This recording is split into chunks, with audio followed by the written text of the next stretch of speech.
Welcome everyone. This is episode 40 of the Transmaxxing podcast, and today's topic is the new Transmaxxing manifesto. This was published recently, and you can read it yourself if you want to read the whole thing. So the Transmaxxing manifesto is there as a manual to help people live better lives as females. This can be all sorts of people, like virgins, incels, people who have a fetish or sexual orientation for being female, like everyone who could benefit from it. And therefore I start about mentioning potential benefits, and later on I explain how you can transition, we go over HRT, social transition, voice training, like pretty much everything you need to know. At least the basics to get started. It's 99 pages for the most recent version. Yeah, it's a very important document. It can help you in a lot of ways, even if you already have considered transitioning, because there's a bunch of resources and guides in there that can help keep you going further and maximize your transition, as some would say. The one fun meme in the Transmaxxing manifesto is the anime that I recommend. This is actually a pretty good anime to watch, like especially Kashimashi Girl Miss Girl is a really great gender bender. So if you're into anime, you should really watch that regardless, it's really great. Not sure if it will turn people towards wanting to transition more. But I think for me watching Camper kind of made me realize how much I was missing out socially. So I think at least that aspect anime can make you realize that you can have a better life for yourself. So did any of you check out the new version of the Transmaxxing manifesto? I skimmed through it somewhat quickly just to see what has changed. It is very slow, incremental changes, so it's a little hard to notice sometimes. It has gotten much more pleasant over the years, that's for sure. Yeah, I actually do have documentation over the changes. So I'm going to talk now about why this document is so important. I think a lot of people need to have some guidance in life, something to follow. And people need that to have some sense of security, some identity. And with this Transmaxxing manifesto we can actually provide it to people. This also works as an effective way to spread our message, because otherwise you have to get people to watch some podcast or have people read some website. But here we have everything at the same place, including advice for how to start HRT, which we did update as well. So did you read any version of the Transmaxxing manifesto, Johan? See, I've only skimmed a little bit through it. I have not yet analyzed most of it. But I can see some of the more updated changes that have been made. In addition, for example, the whole Finster thing that we covered earlier in this podcast. Pretty much bringing an update into that. Yeah, that's definitely important. I think a very important part about the Transmaxxing manifesto is that it shows a lot of studies and shows you the raw data, which you wouldn't really get from asking other people online in other communities. Yeah, mainly because a lot of online communities they have some kind of different bias, while a lot of this has been tested and pretty much analyzed deeply. And I could say it's a pretty good insight for people to look at. Yeah, one important thing I did with the Transmaxxing manifesto is that I mixed the memes and the entertainment with the important data, because I know from experience that most people are not going to read those studies about transition and quality of life. but if you put it in this document, it is sensational and brings attention, then people will check it out and see that for the first time, and it can actually change someone's mind because they see that there is something behind this transgender stuff. There is actual science behind it. It does have real benefits. And I think the Transmaxxing manifesto is very important for getting across the more serious topics that are not too YouTube friendly, because from my experience, when we try to cover more serious topics on YouTube, it doesn't do too well. But with the Transmaxxing manifesto, we can actually cover those more serious topics and still get attention to them, because YouTube favors like raw entertainment and topics that are not too serious, that are like funny, attention grabbing, but not like science stuff. It doesn't tend to do too well on YouTube unless it's like sensational science. So we actually do have a section that Valve wrote for the Transmaxxing manifesto. Do you mind telling us about your thought process writing all this? So when I first got here, I just thought it'd be like, how I felt seemed like it resonated a lot with like what Transmaxxing stood for. So I felt very compelled in making a story. And I did read the manifesto, so there might have been like a little bit of like bias in like making my story like more fine-tuned to the content at hand, but all of what I put in there is truthful testimony of how my life went. And then when I did my update recently, I added like a little bit of like how Transmaxxing has helped me become like a better person in life. Yeah, and you're a great person for this community. You're helping a lot of people live better lives. And I actually hear people mention you as an inspiration sometimes. That's amazing to hear. And I also included your new picture. I really like these pictures of you. You look so great there. Yay.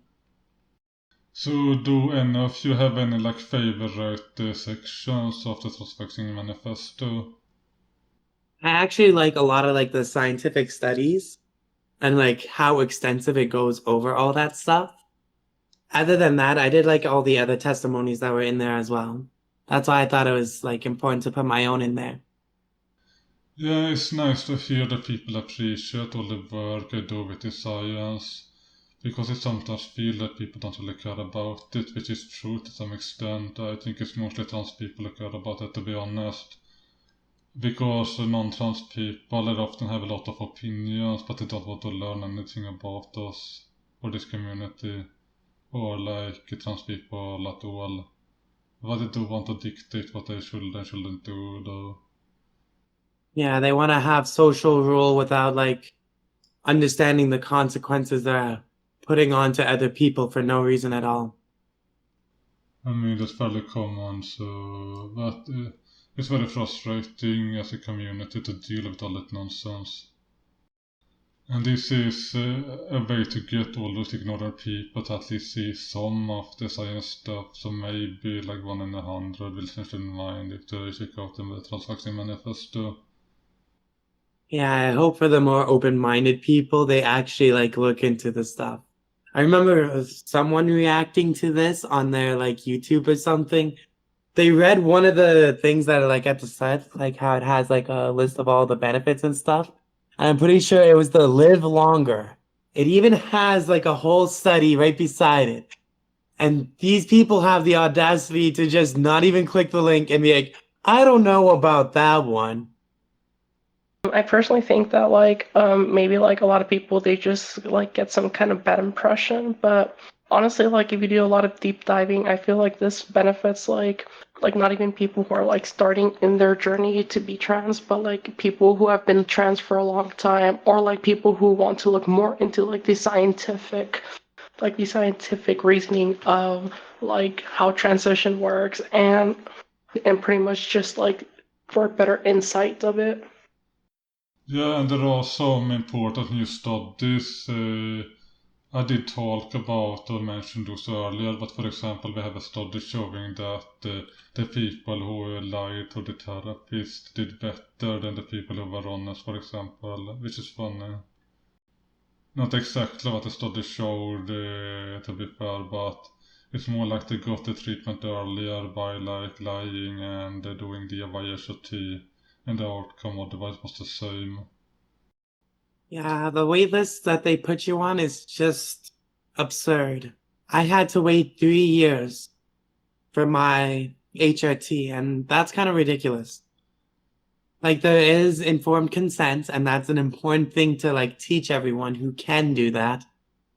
And like, let's hope you don't go through the whole entire system and you finding informed consent and stuff. That's part of why Transmaxxing's here, to help you get your medication you need earlier on to help mitigate any damage testosterone will cause to you. Yes, right. So with every new revision, I update the links so you can easily buy HRT online. There are so many stores that sell this stuff, so it's basically about finding like a cheaper option if it is safe. And I don't know too much about all the stores, to be honest. I cannot trust this website called hotcafe.net. So then you can like check out the stores for yourself and try to find something good there. And it depends on what type of estrogen you're looking for. There are so many options for it. And I actually explain the pros and cons with the different approaches to tongue as well. I do think that it's, Yeah, go I do think ahead. it's important. You go first. You go first. No, I think you go first. Okay. I do think it's important to note that if you feel like you're getting stuck in your own HRT regimen, to maybe explore other options if you're like already doing a relatively high dose. Because sometimes certain administrations may not be effective to you, and like doing it a different way can help like jumpstart the effects of like breast growth and other things. Yeah, this is important that if everything is working for you, there's no need for you to change anything. But if you feel Exactly. stuck, you might want to try something experimental if it is safe. Then why not experiment?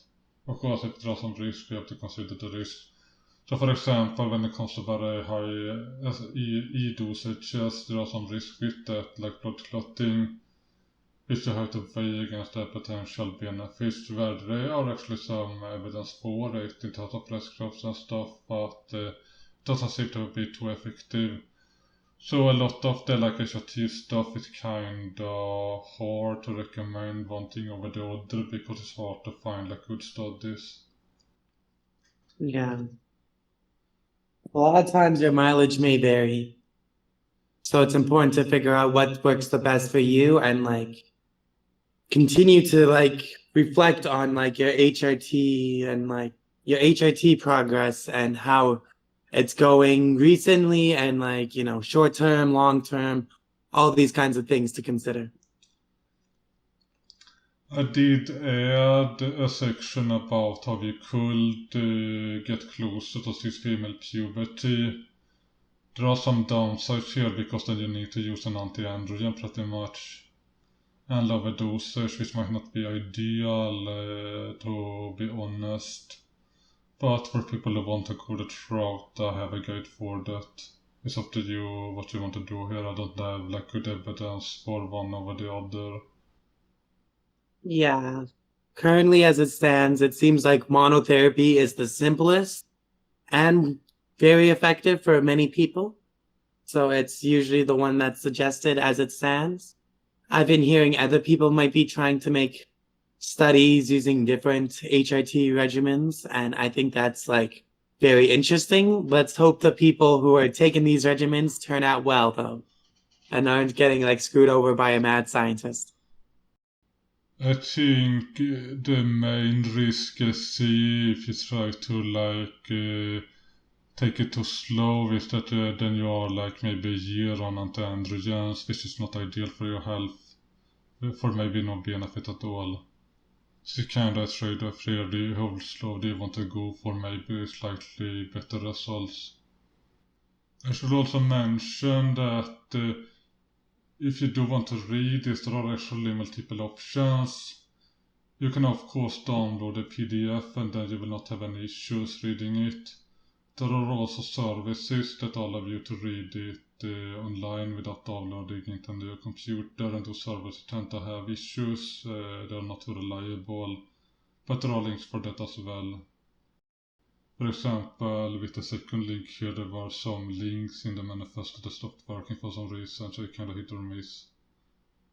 I should also talk about the final section of the Transmaxxing manifesto, which is about how we could maybe abandon the sex binary, because we really need to have like 50% born as males, 50% born as females.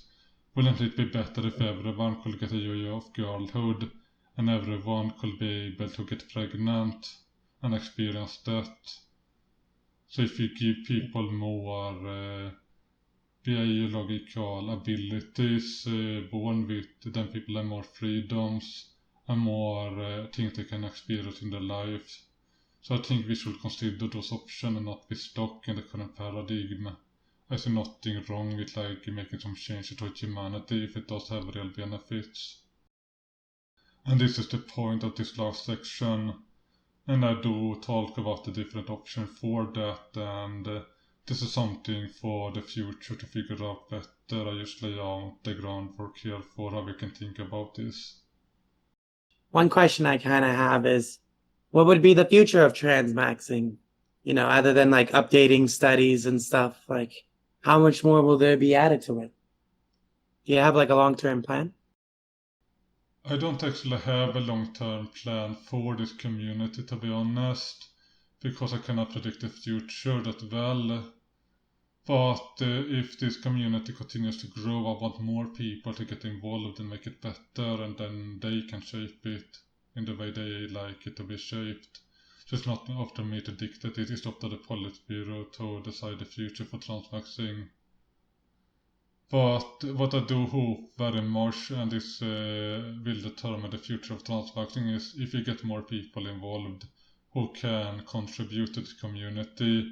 And there are so many ways to do that, and if you do feel like contributing in some way, get in touch and we will find ways for you to help if you really want to. Because there are so many ways to do that, if you cannot do it in one way, there's probably at least some way in which you can help. And we are looking to expand the Politburo back to 7 Seas. And if you do contribute, you will get a good say over this community, of course. This is how we work here. You get power over this community by showing that you're capable as a leader. Yeah, that allows you to put any sort of like plans that you may have to like help the world into action, especially if it's like to help trans women in particular. Yeah, and there are real things you can do for both this community and trans females in general. You should not underestimate how much power you actually have, because you can make a real difference for other people. And we are already doing it now, and imagine if more people get involved with me, like making videos, writing new stuff, new text, new memes, new images, propaganda, everything. I think this marks the end of episode 40 of the Transmaxxing podcast. I hope that you will have a nice way forward and that you will enjoy reading the Transmaxxing manifesto if you haven't already. Goodbye everyone!